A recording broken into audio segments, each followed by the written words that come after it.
చిన్నశంకరంపేట మండలం కొర్విపల్లి పంచాయతీ పరిధిలోని కొర్విపల్లి తాండాలో సేవాలాల్ దేవాలయ నిర్మాణానికి కాంగ్రెస్ పార్టీ రాష్ట్ర నాయకులు మాజీ ఎమ్మెల్యే మైనంపల్లి హనుమంతరావు భూమి పూజ చేశారు.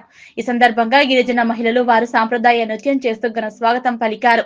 ఆలయ కమిటీ సభ్యులు ఆయనను శాలువాతో ఘనంగా సన్మానించారు. ఈ సందర్భంగా కాంగ్రెస్ పార్టీ జిల్లా అధ్యక్షులు ఆంజనేయులు గౌడ్ మాట్లాడుతూ దేవాలయ నిర్మాణానికి మైనంపల్లి హనుమంతరావు సహాయ సహకారాలు ఎల్లప్పుడూ ఉంటాయని, సేవే పరమావధిగా భావిస్తూ మైనంపల్లి ఎన్నో సేవా కార్యక్రమాలు చేపట్టడం జరుగుతుందన్నారు.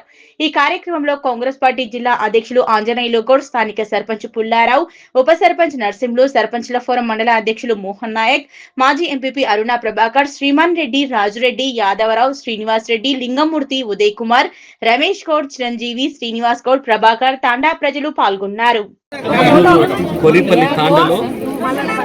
మన ఆధ్యాత్మిక కోసానికి వెళ్ళినటువంటి కొరిపల్లి విలేజ్ తాండాలో కూడా గుడి కట్టడానికి ముందుకు వచ్చిన పెద్దలు అందరి నాయకుడు హనుమంతన్న గారికి తాండవాసుల తరఫున గ్రామ తరఫున అందరికీ హృదయపూర్వక కృతజ్ఞతలు చెల్లించుకుంటూ వారు మంచి మనసుతో అడగగానే గుడికి శంకుస్థాపన చేసి నిర్మాణం కోసానికి వచ్చి వాళ్ళకి హృదయపూర్వకంగా